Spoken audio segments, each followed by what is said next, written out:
Trigger warning. Ghosts, ghouls, and gruesome stuff ahead. It's weird. It's dark. It's your kind of vibe.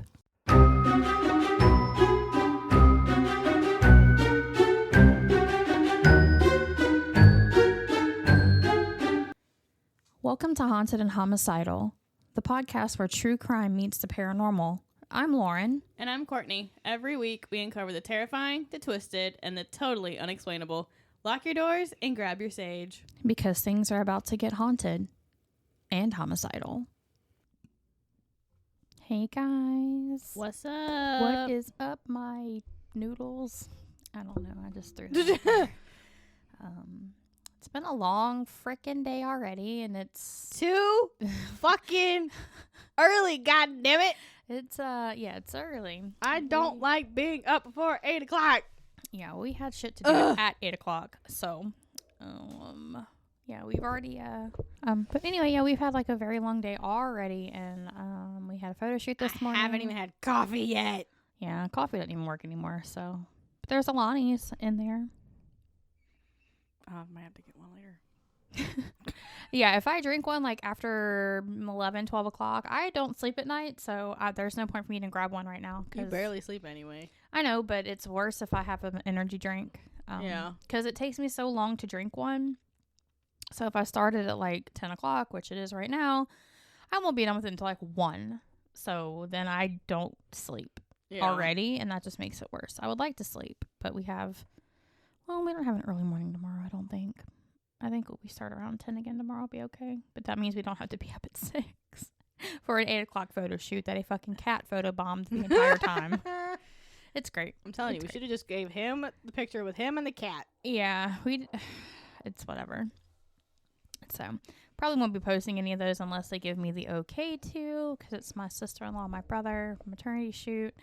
My outside cat decided, hey, this is my photo shoot. So she screamed the whole time and got in all the pictures, literally every picture. She's like, bitch, I will be included. It is hilarious. Well, it didn't help that he called her all the time, too. Well, they wanted her in the pictures, after that point. They're like, we might as well. It's Halloween-themed, spooky, black cat, whatever. But, yeah, it was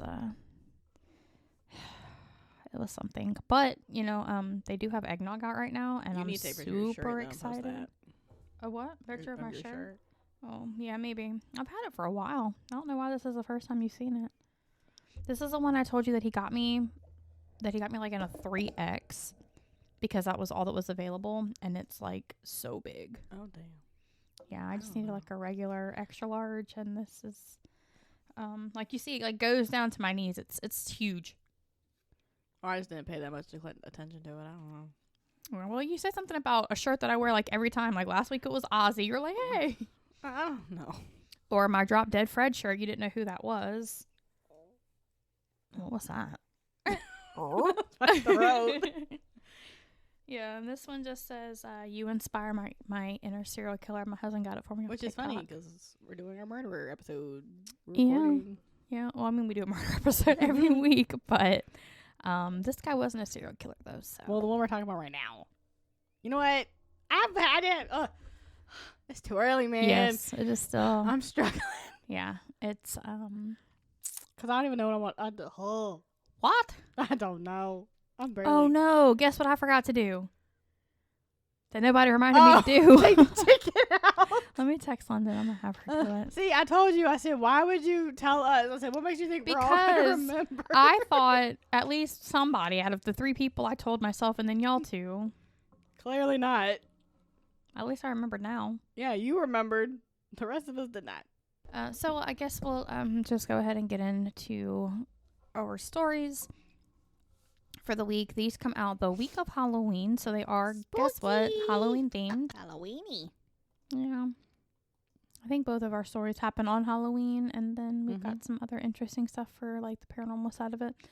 So, I guess we will go ahead and get into it. So today we are going to talk about Ronald Clark O'Bryan. He is also known as the Candyman. Candyman. Yep. He was born October 19th. So October birth, October murder of 1944, and he was a Libra. He was born in Harris, Texas, and he was born to William Anthony O'Bryan Jr. and Elise Lane Lagrone. There's not much known about O'Brien's childhood or early life, so I really couldn't find anything to see, like, how his upbringing was, like if he was a happy home, you know, if the parents fought, how he was in school, you know, there really kind of wasn't a whole lot of information, but I will tell you about him as much as I can. He grew up in Pasadena, Texas, which is a suburb of Houston. His family life wasn't particularly well documented, but there is no public record of abuse or major dysfunction in his childhood, so that means, like, there are no medical records, no CPS involvement, you know, nothing from the school saying, you know, he was a troubled child. So he had a pretty much good... decent, like an average life, it seems like. Okay. And it says that he did appear to come from a fairly typical working class family for that era. Again, he was born in 44, so like late 40s, early 50s. Typical family. Nuclear family, it seems to be. He did have siblings, though they rarely appear in any accounts of his later life, and that suggests that he really wasn't that close to them. Chips, please. Chips? My tummy's growling. In his teenage years, he attended Pasadena High School. He was remembered as an average student, not academically exceptional, but not a slacker either. Teachers and classmates described him as quiet and somewhat forgettable. Like, he really didn't stand out socially or academically. By most accounts, he was not very popular. He kept to himself and didn't have a strong circle of friends. And this may have contributed to a lifelong sense of inadequacy and frustration. In his young adulthood, after high school, O'Bryan did not attend college. Instead, he pursued work in the optical and insurance industries. He trained as an optician and later found work in related fields. That's eyeballs, right? Yeah. Okay. His employers often described him as intelligent but unreliable. So they were like, yeah, he's super smart, but don't ask him to do shit because he's going to forget or not get it done. He's unreliable. He frequently changed jobs, struggled to maintain employment, and lived beyond his means, which set the stage for his financial problems later in life. He lived beyond his means, which set the stage for his financial problems later in life. So, you know, obviously, if you spend more than you make, you're going to come into trouble. Mischa. Down, Mischa. Oh, that's my boo. Mischa. O'Bryan married Daneen O'Bryan, and the couple had 2 children, Timothy and Elizabeth.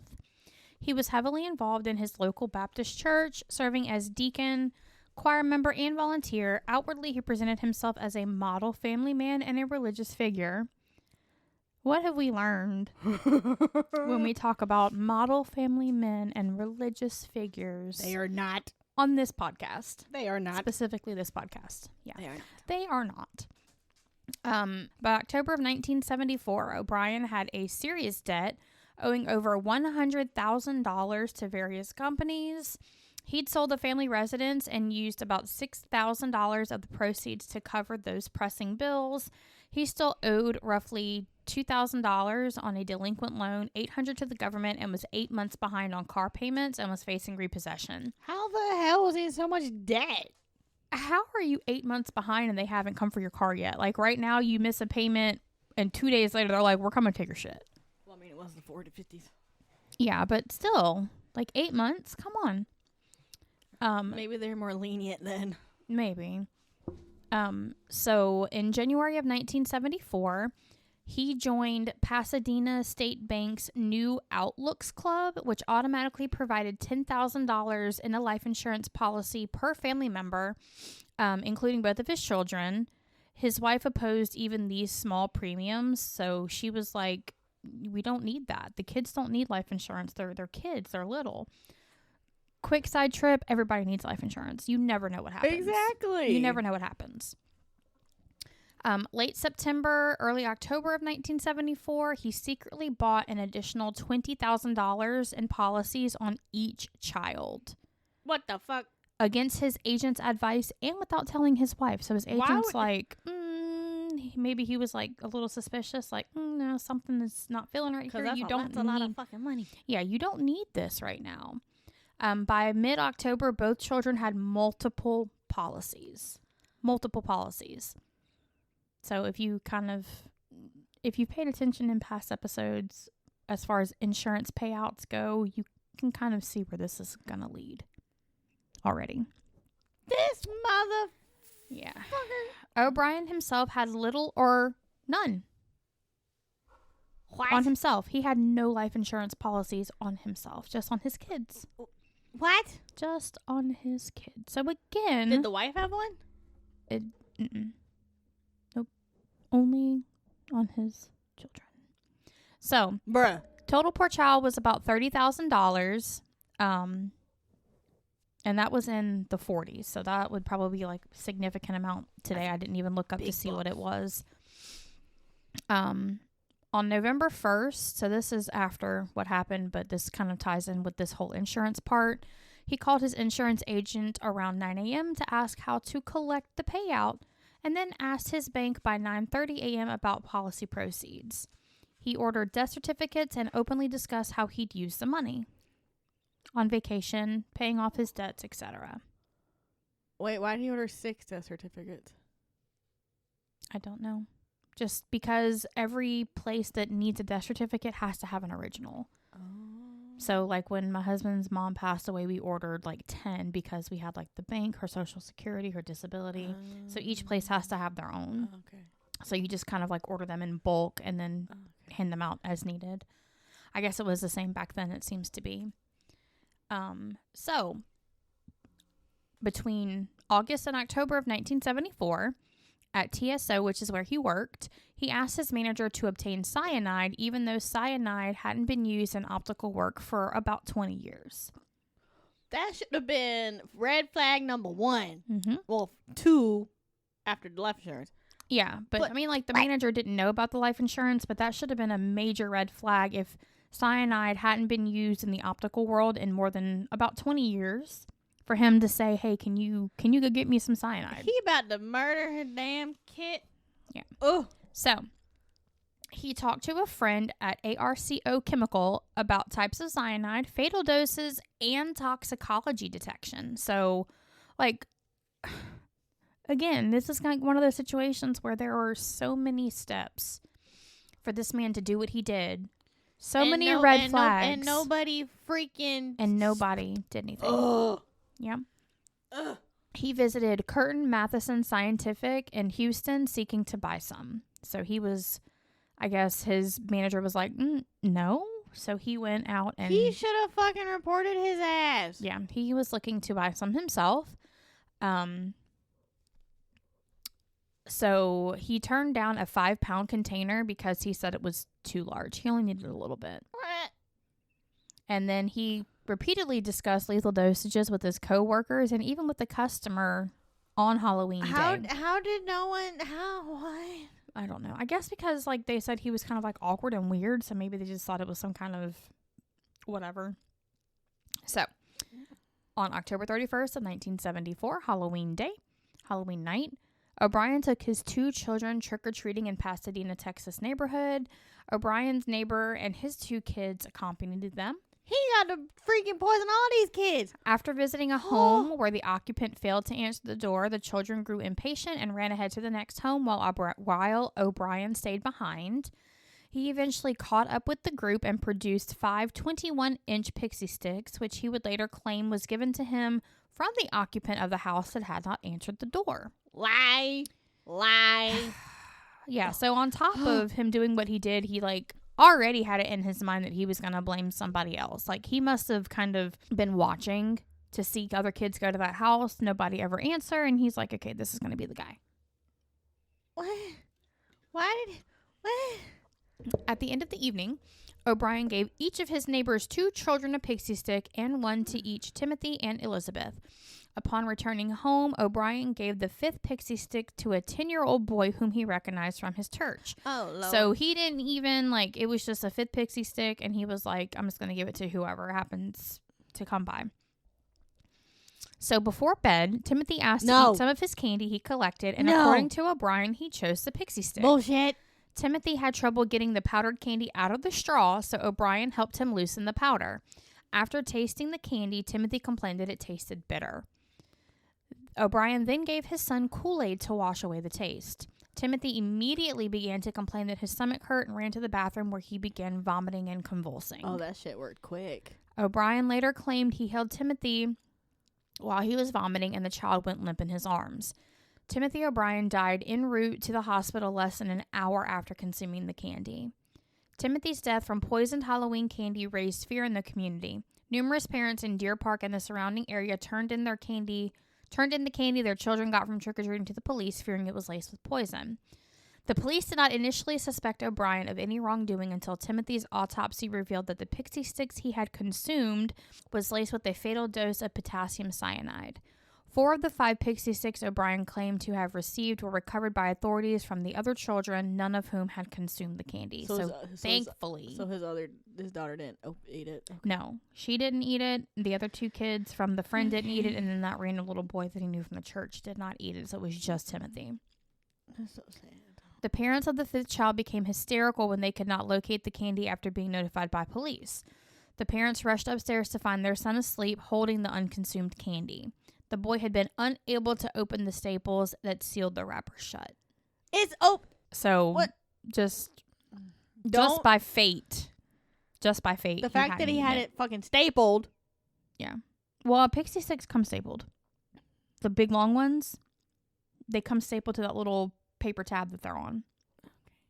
Yeah, so that's not uncommon. Now, you're probably thinking like the little Pixy Stix where you just like squeeze the end and they pop open. No, this was the big like 2 foot, the huge ones. Okay. So they come like heated, but then they stapled the paper notice to it. Okay. Yes, that's not uncommon. So they wouldn't have. Okay. It wouldn't have been something that they thought were suspicious because of that. So yeah. All 5 of the Pixy Stix had been opened with the top 2 inches refilled with cyanide powder and resealed with the staple. According to a pathologist who tested the Pixy Stix, the candy consumed by Timothy contained enough cyanide to kill 2 adults. The fuck? While the other 4 candies contained enough to kill between 3 and 4 adults. So he was making sure. Oh my God. Making sure. So I guess maybe the reason he put it in all of them is like if they chose, Timothy would obviously get the cyanide, because like they're orange and they're blue and they're green, and he wouldn't know which one to choose, so he had to put it in all of them. Oh no. Yeah. O'Bryan initially told the police that he could not remember which house he got the Pixy Stix from. Because you didn't get it from a fucking house. You got it from your own goddamn pocket, you motherfucking loser. Police became suspicious because O'Bryan and his neighbor had only taken their children to homes on 2 streets because it had been raining. Their suspicions increased after learning that none of the houses they visited had even given out Pixy Stix. So they went door to door. Mm-hmm. Hey, did you guys give out Pixy Stix? No. Like, I guess they checked the trash and saw like the wrappers of the candy or whatever, and nobody had Pixy Stix except these 5 children. Like, none of the kids in the area except these 5 children. After walking the neighborhood with police 3 times, O'Bryan led them to the home where no one had answered the door. O'Bryan claimed that he went back there before catching up with the group, just like from before. Mm-hmm. That's where he claims he got it from. He said the owner of the home did not turn the lights on, but did crack the door open and hand him 5 Pixy Stix. Like, why 5? Exactly. Like the fuck? It doesn't make sense. No. He claimed to have only seen the man's arm, which he described as quote-unquote hairy. Oh, so like every fucking man's like a arm. Generic man arm. Hell? Like, ooh, big news, right? Oh, it's so hairy. Yeah. Motherfucker. The home was owned by a man named Courtney Melvin. No. Melvin was an air traffic controller at William P. Hobby Airport and did not get home from work until 11 p.m. on Halloween night. Well, that's why no one answered the fucking door, because he wasn't fucking home. Exactly. So police ruled Melvin out as a suspect when over 200 people confirmed that he had been at work. Your story, so dude, he sucks. had 200 alibis. Okay. O'Brien's story sucks. Yeah. As their investigation progressed, police learned that Ronald O'Bryan was over $100,000, which is equivalent to about $640,000 in today's money, in debt, and had a history of being unable to hold a job. In the 10 years preceding the crime, O'Bryan had held 21 jobs. What the hell? That's 2 jobs a year. Wow. Every year. So he held a job like 6 months at most, each job. What? Yeah. That's okay. At the time of his arrest, he was suspected of theft at his job at Texas State Optical and was close to being fired. His car was about to be repossessed. He had defaulted on several bank loans, and the family home had been foreclosed on. Police discovered that O'Bryan had taken out life insurance policies on his children in the months preceding Timothy's death. That's what we talked about earlier. That's why we mentioned it before, because it was something that he did before the death that led to kind of what they were thinking is the reason.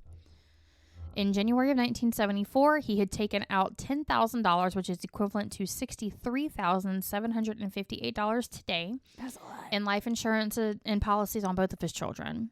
So we already talked about that. Mm-hmm. And then again, a month before Timothy's death, he took out that additional $20,000, which is $127,500.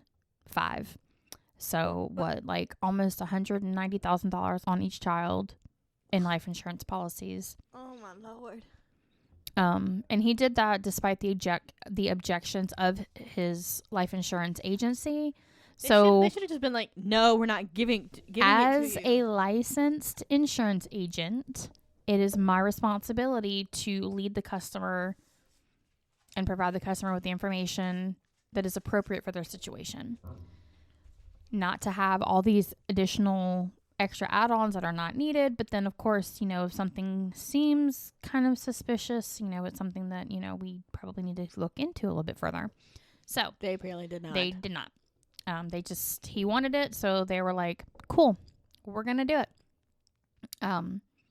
And then again, the days preceding Timothy's death, he had taken out another $20,000 life insurance policy on each kid. What the heck? The policies totaled $100,000 each in the 70s, which was again $637,600 in 2024. Wow. Each. Wow. So it'd been like $1.2 million today. Yeah, to combine the policies. O'Brien's wife maintained that she did not know about the insurance policies on her children's lives, but earlier it said that she told him not to. Yeah, told him not to. So maybe he told her, okay, all right, babe, you're right. I won't. We don't have a need for me. He just went and did it anyway, because it did say earlier that he did it against his, without her knowledge. He did it behind her back. Yeah. Police also learned that on the morning after Timothy's death, O'Brien had called his insurance company to inquire about collecting the policies that he'd taken out on his son. Remember, I mentioned that earlier. He took it out quick. 9 a.m. he called the life insurance agency, and at 9:30 he called his bank to see how he had to get the money. Bruh. Yeah, like probably not even 12 hours later. No. After learning that O'Brien had visited a chemical supply store in Houston to buy the cyanide shortly before Halloween, he actually did leave without purchasing anything, remember, because the 5 gallon or the 5 pounds was like way too much for him, and he knew that would be like real fucking suspicious. Police then began to suspect that O'Brien had laced the candies with poison in an effort to kill his children to collect on their life insurance policies. Ding, ding, ding. We have a winner. Winner, winner. Winner, winner, chicken dinner. That's just, ugh. Yeah. They believed he gave the other children poison candy in an effort to cover up his crime, which kind of makes sense. Yeah. Because, we got it from this house and it wasn't only my kid, so why would I want other people's kids dead? To cover your tracks, which is exactly what he did. But then he picked the house where the dude wasn't even home. Yeah. So, and then he chose candy that no one else fucking had. Right. Exactly. And, like, if you picked a crack house, crackhead, I would be like, okay, maybe that might happen. So he didn't really think that. He didn't think any of this through. No. Although police never discovered when or where O'Brien bought the poison, he was arrested for Timothy's murder on November 5th of 1974. He was indicted on 1 count of capital murder and 4 counts of attempted murder. O'Brien entered a plea of course, not guilty on all 5 counts. Not guilty my ass, dude. You are guilty as fuck. Usually when they enter a plea of not guilty, they're guilty, but they think they're smart enough, or... You, sir, are not that smart. No, but they think they're going to be able to charm the jury into giving them a lesser conviction. That's not how that works. You are risking yourself at trial, because what happens at trial is usually way worse than what you could plea out for. Yes. But O'Brien's trial began in Houston on May 5th of 1975. So it took them... a year. 7 months. That's a lot. Yeah, 7 months.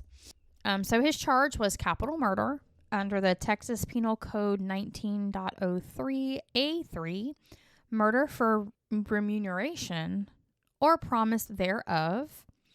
Prosecutors included Carol S. Vance, which she was a district attorney, and assistants.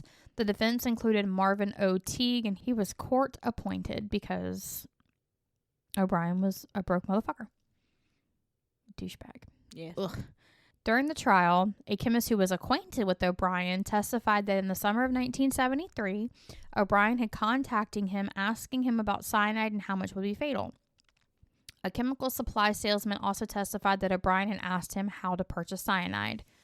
Friends and co-workers testified that in the months before Timothy's death, O'Bryan showed a quote-unquote unusual interest in cyanide and spoke about how much it would take to kill a person. If he asked so many fucking people, why did no one question? Why are you at? Whoa. Why? Exactly. If you have this dude asking a bunch of people, what it for fucking cyanide poisoning? Why doesn't? Whoa. Yeah, I don't understand. Like, so I said, like, so many people. My eyes twitching. I'm not going to say they dropped the ball because it wasn't their responsibility, but, like, come on, guys. You knew something was up. Like, well, like, I would still question, be like, why the fuck are you asking how to, like, poison somebody? Oh, just morbid curiosity, which I get. Like, look, if anybody checked my browser, I'd probably be on several kind of lists, like a watch list. But, like, I'm, like, literally curious about shit. Like, you know, a couple weeks ago when we were trying to figure out how crack was made. Like, if someone saw that on my browser or my daughter's browser, because she was the one looking it up, they'd be like, what the fuck? And it was just, we were just curious. Just driving home from a long trip. Yeah. Because I said, I don't even know how crack is made. And then we found out. You know, there are some questionable search histories for me. But yeah, I would definitely be on a watch list. So you can't really always go by that. But there's so much here that somebody should have said something, especially in conjunction with the insurance stuff. You know, I don't know.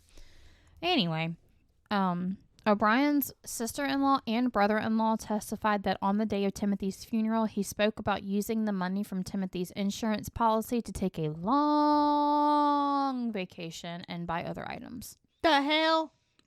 So, like, there was, like, no sadness, no remorse. He was just interested on what he could do with that money. Bruh, you're in fucking debt. Right.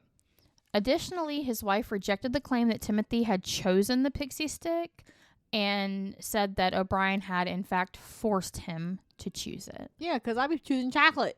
Yeah. Not no damn Pixy Stick. I love Pixy Stix, but, like, if I had a choice, it'd be Butterfinger. Or, like, Three Musketeers. Yeah, that'd be chocolate. Or the pumpkin Reese's. So I don't like regular Reese's. I don't like the shaped ones. They taste different. Yeah, they're my favorite. The pumpkin of the ghosts. So you don't like regular Reese's, but you like the shaped ones, even though they taste the exact same? They don't. They do not. They're something different, like maybe something that they put in the mold to make sure they come out properly. But they do something different to those that they just taste better. Oh, okay. Yeah. O'Bryan continued to maintain his innocence. Of course. Yeah, of course. His defense mainly drew upon the decades-old urban legend concerning a quote-unquote mad poisoner who hands out Halloween candy laced with poison or needles or candy apples with razor blades instead. None of that has ever happened. Outside of this one incident, none of that has ever happened. And unfortunately, these stories have persisted despite the fact that there are absolutely zero documented instances of strangers poisoning Halloween candy. Family members, etc. Yeah, but not strangers.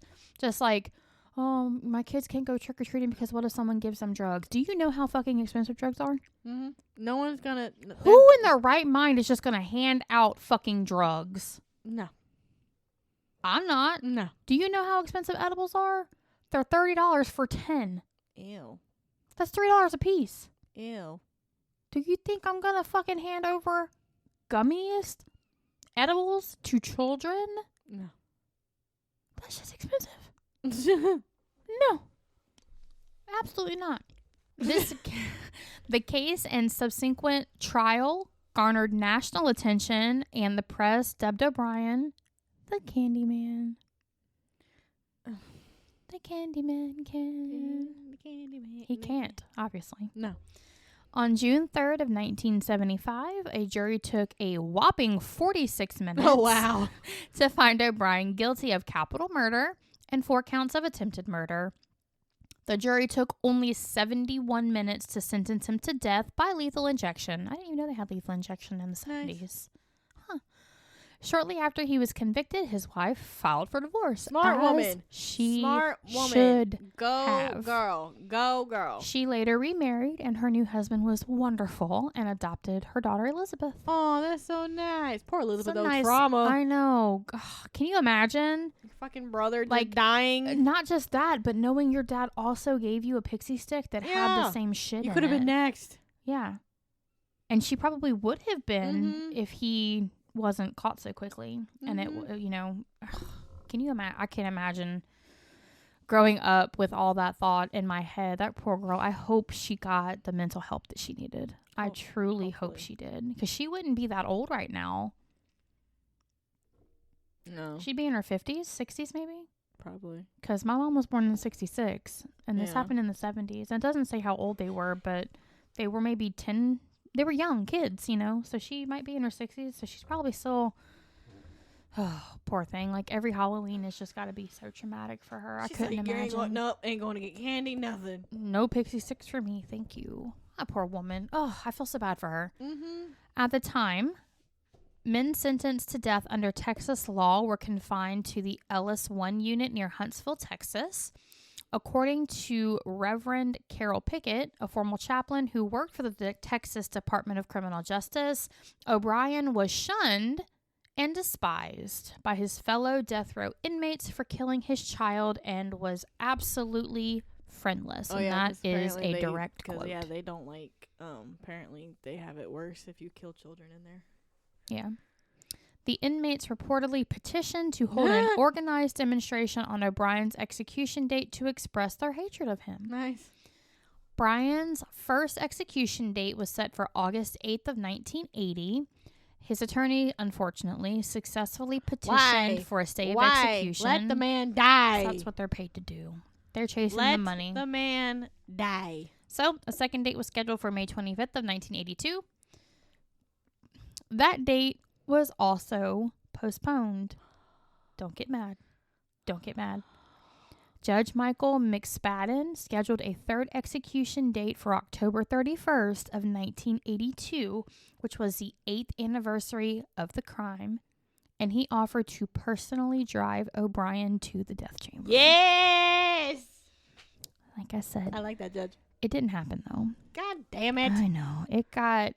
You told me not to get mad. I know. Ugh. But don't get mad. I mean, get mad. But also, like, that was fucking poetic justice right there. It didn't happen, unfortunately. Man.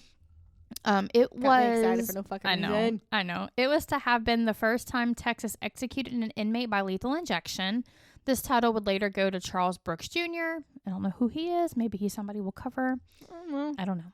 The Supreme Court delayed the date yet again to give O'Bryan a chance to pursue an appeal to seek a new trial. No, he doesn't need a new trial. The man killed his fucking child and tried to kill No! Yep. No! So, a fourth date was scheduled for March 31st of 1984.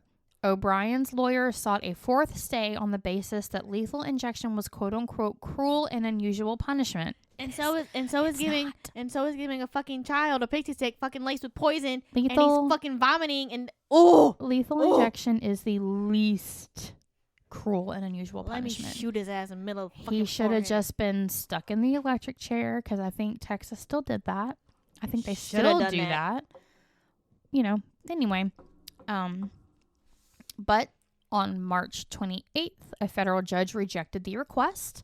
And on March 31st of 1984, which was his fourth and final judgment day, shortly after midnight, O'Bryan was executed by lethal injection at the Huntsville unit. Hallelujah. His last meal consisted of T-bone steak, medium to well done.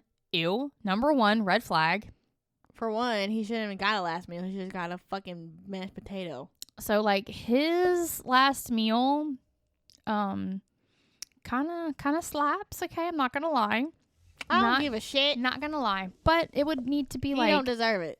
Rare to medium rare for me, because if you do anything over that, you're just fucking ruining the steak. And I said what I said, and I'll die on that hill.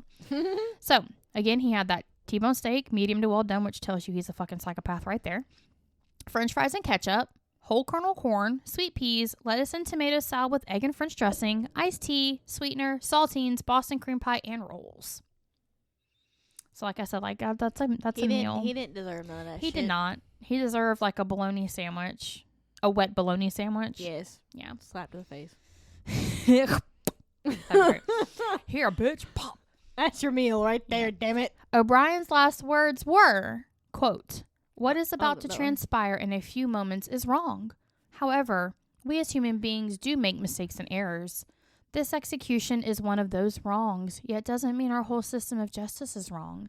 Therefore, I would forgive all who have taken part in any way in my death. Also, to anyone I have offended in any way during my 39 years, I pray and ask your forgiveness, just as I forgive anyone who offended me in any way. And I pray and ask God's forgiveness for all of us respectively as human beings. To my loved ones, I extend my undying love that didn't exist because you killed your child. To those close to me, know in your hearts I love you, one and all. No, you fucking don't. You try to kill your goddamn children. Oh, my ass twitching. God bless you all. And may God's best blessings be always yours. Ronald C. O'Bryan. P.S. During my time here, I have been treated well by all TDC personnel." Bullshit lie. During the execution, a crowd of 300 demonstrators gathered outside the prison. Some cheered, but some yelled, "Trick or treat." Others showered anti-death penalty demonstrators with candy. So they were there, "No death penalty, it's not fair." And the people were like, "Take this fucking Tootsie Roll and shut up." And O'Brien is buried in Forest Park East Cemetery in Webster, Texas. And Timothy is buried in Forest Park Lawndale Cemetery in Houston. So this is one of those ones where the murderer did not get buried next to their family member, thankfully. Yeah, so that was the Candyman, and it's a rough one. Like, he only killed one person, but it was rough, man. Let's take a deep breath, and then I don't know what to tell you. Yeah, it's rough. I told you. My twitching. So I don't have a serial killer. I have a victim. Okay. That died on Halloween. Okay. So the shocking 1957 cold-blooded murder of Peter Fabiano, a beauty salon owner, seemed like a senseless act of random violence until they looked into the wife's people. So do they know who killed him? Yes. Okay. So the story is not about the murder, it's about the victim. It's like what happened and who it is. Shit. Okay. Okay. The murder. So Halloween 1957. Peter Fabiano, who was 35 at the time, and his wife Betty were winding down for bed in their Los Angeles home around 11 p.m. after welcoming trick-or-treaters. Oh. So the doorbell rang for a final time that night. And so he opened the door and was like, "It's a little late for this, isn't it?" And the guy said, "No." Well, no, came the response from a dark figure obscured by a mask and pointing a gun. I know the story. I didn't think I did, but I do know the story. Yeah, it's all sounding like so familiar right now. Okay. The figure then fired a shot into his chest, turned and ran, leaving Peter bleeding out on his front porch. Yep. So you don't know this one. No, it just like started the same. Betty hurried to his side and attempted to provide aid, but it was too late. He had died. Oh. And when they examined his body, the medical examiner said he would have died almost instantly. Well, I mean, I guess that's a little okay. I mean, not okay, but like he didn't suffer. Yeah, better than like him suffering like horrifically for 25 minutes or anything. Yeah. So while she was waiting for the authorities to arrive, she wondered why anyone would harm Peter. He was a gentle and well-regarded individual in their community, and it not only left Betty in disbelief, but also the entire neighborhood. And then following his murder, questions arose whether it was an act of random violence or if he was intentionally targeted. Okay. So the initial investigation by the Los Angeles Police Department yielded no suspects or leads. That's always fun. Friends and neighbors were left baffled, and they had floated theories ranging from a Halloween prank gone awry to a failed robbery attempt. And then, as usual, detectives tend to first focus on the victim's family members. Yep. So, and their goal was to learn as much as they could about the victim, and of course that starts with interviewing the closest members of the family. So they learn about like family dynamics, potential problems like money or marital problems, but they did not find any obvious motive after investigating Betty and Peter's closest family members. So, with not finding anything with family members, authorities then branch out and focus on Peter's current and past friends and work associates.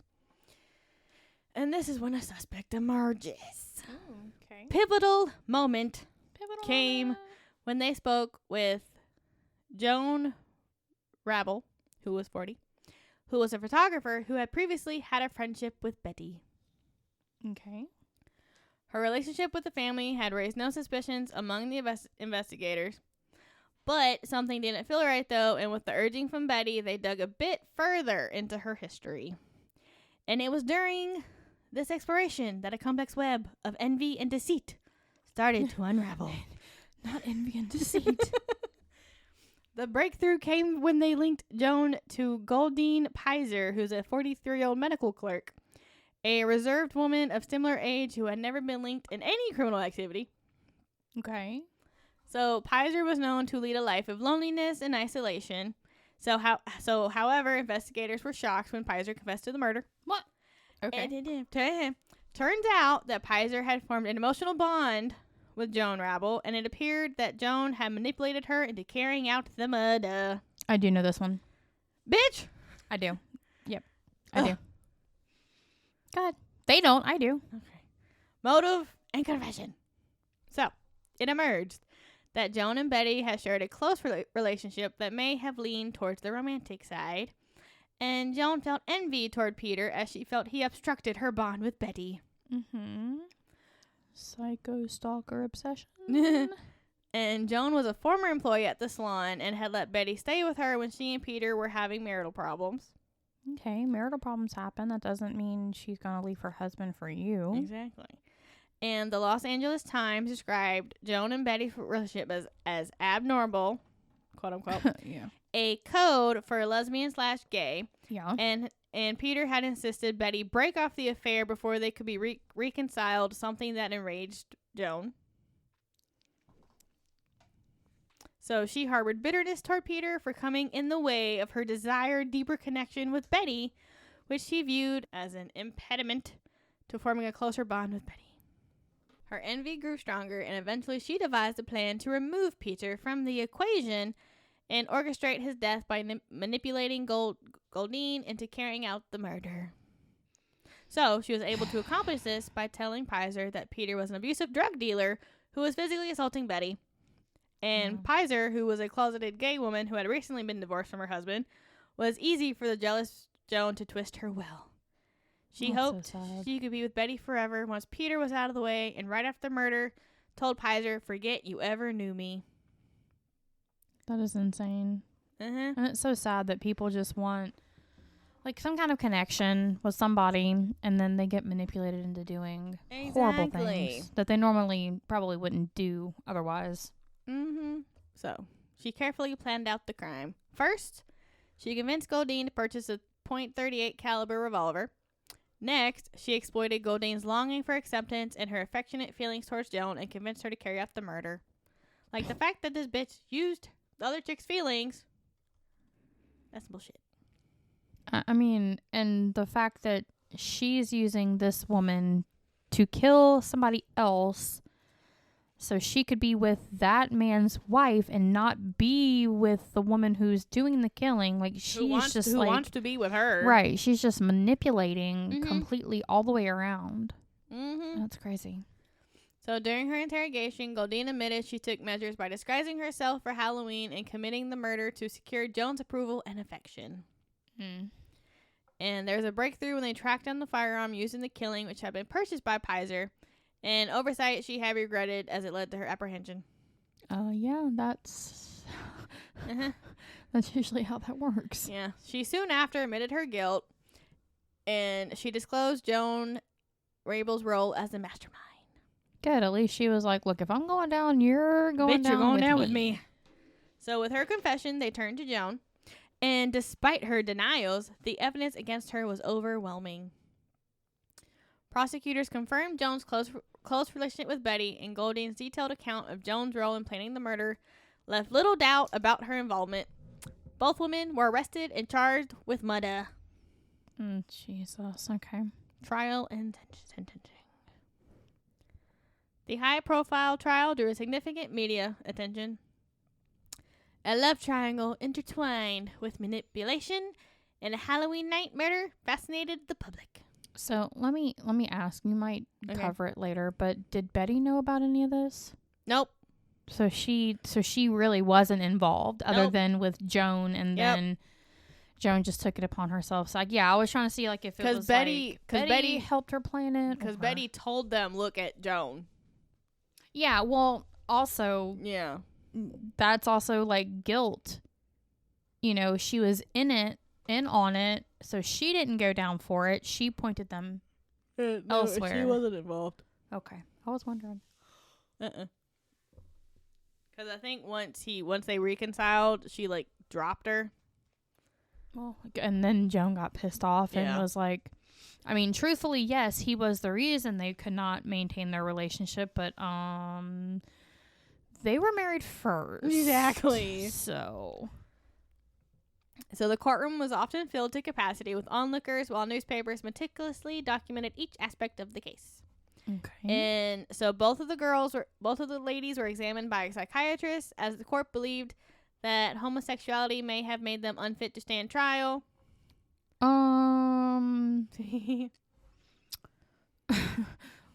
What? So they wanted them to see, because they were homosexual, if that made them crazy? Okay. So Goldine did indeed chose to plead guilty by reason of insanity. I bet she did. But that did no good. Yeah. So with overwhelming evidence against them, Joan and Goldine pleaded guilty to second-degree murder in the hopes of receiving a more lenient sentence and avoiding possibly facing the death penalty. And in a plea deal with prosecutors, both women were given a prison term of 5 years to life. Many saw this as a very lenient sentence for cold-blooded murder. Yeah, I mean, the minimum they would have to serve is 5 years. So it's like, it should be like 25 to life or 50 to life, but like 5, like, now, look, I'm not saying what Goldine did was okay by any means, but she was heavily manipulated. Yes. Heavily manipulated. So I don't think, even though she was the one that pulled the trigger, I feel like her sentence really should be less. Yeah. So. Aftermath and legacy. So the years following Peter's murder, the case became part of true crime lore as different media sources revisit it. The case has been showcased in books, on crime literature, and discussed in podcasts and documentaries, establishing its place amongst other notorious Halloween crimes. Yeah, look what we're doing right now. Sensational aspects of the case, such as the presence of a love triangle and the exploitation of a vulnerable individual. Yeah, that's where I'm most upset. To a murder on Halloween night, contributed to its enduring impact. The underlying psychological aspects of this case cannot be ignored. 1. Fact that Joanne Rabel was able to manipulate Goldine Pizer into committing a murder highlights the power of jealousy and obsession. Yep. And then Joan's intense focus on Betty Fabiano and her bitterness towards Peter motivated her to plan a murder. Yep. In contrast, Goldine's intense longing for affection and approval drove her to carry out the act. And see, that's what I was saying before. Like, she just wanted a friend. She just wanted to be loved, damn it. She just wanted a friend. That too. Like, it may not have even have been, like, a sexual thing for her. It was just, she just, like they said, she was closeted. So she just wanted someone who understood her. Exactly. She just wanted a friend, someone that she could talk to that, you know, could relate to her, because she can't relate to her straight friends, you know. And then she just put too much trust in that one person, and that person took serious advantage of her. And the case serves as a cautionary tale about the dangerous consequences that unrestrained emotions can bring about, particularly when fueled by manipulation and longing. Okay. Wow. Your story was like 10 minutes long. I know. Mine was really long. And it really... mine was more just... Yours was like straightforward. Yeah. Like a whole, that's crazy. Well, that's our Halloween episode, guys. Well, one of our Halloween episodes. We do have another one coming up on Thursday, obviously. And we're going to talk about some really interesting stuff for that one. And I'm going to butcher the words in that one, and I want to apologize now. So sorry, my guy. Because we don't speak other languages. No, and I tried to write it down phonetically, but that always doesn't work for me. So, I mean, that doesn't always work for me. See, I can't even English write when I'm not reading something, much less when I am. But, as always, you guys can find us on Facebook at facebook.com/hauntedandhomicidal. Facebook. Patreon. We have free shit. Oh, we do. And, like, nobody is a member yet. So, like, we're just kind of sitting on it. We have free shit. We, as in me and her, have shirts and tumblers. And, you know, if the interest gets large enough, we will start making those, like, maybe goodie giveaways for, like, the higher tiered members or whatever. But, you know, I know the economy is not the best right now for people to be able to just say, hey, yeah, I can spend $3 a month or $5 a month on that. Mischa's getting her lovey loves. Booty scratch, get the booty. Yeah. She said, scratch my ass. Anyway, you guys can find us at patreon.com/hauntedandhomicidal. If you guys have any suggestions, comments, your own little stories that you want us to kind of include in a listener episode, which I really, really want to do, but we don't have anybody sending anything in yet. Gmail.com. Yeah, gmail.com/hauntedandhomicidal. Again, we thank you guys for your continued support. Putting up with this twice a week, not just once, but twice a week. So you guys are kind of crazy. And the fact that y'all still love us. And your guys are kind of crazy. We should probably all be like in straitjackets and padded rooms or something. Anyway. Oh, like that picture. Yes. Yeah, the one that I put on Facebook. Yeah. A lot of people like that. It was hilarious. Very on brand. AI, but it was very, very, very on brand. Even my husband was like, accurate. I was like, yeah, I know, right? So, the fact that he kept my bunny ears on from the picture. I was like, but also, but it took yours off. It took your ears off. It took the ears off, but it gave me my old glasses, but my new haircut. That's creepy. I was like, how did it do that? Because I know that picture was like an older picture. Yeah, because it was when my hair was longer. That was when you were at a Schmappa Schmans. And it was on my visiting day. Yeah. Yeah. Yeah, it was crazy. AI does some crazy shit. It was the day before I went black.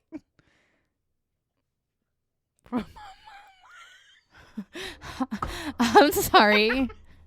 My hair. Don't look at me like that. I was like, the day before you did what? I don't remember this. I dyed my hair black, which I'm never doing again. Okay. I was like, I was a little concerned. I was like, I don't remember any of this. Yeah.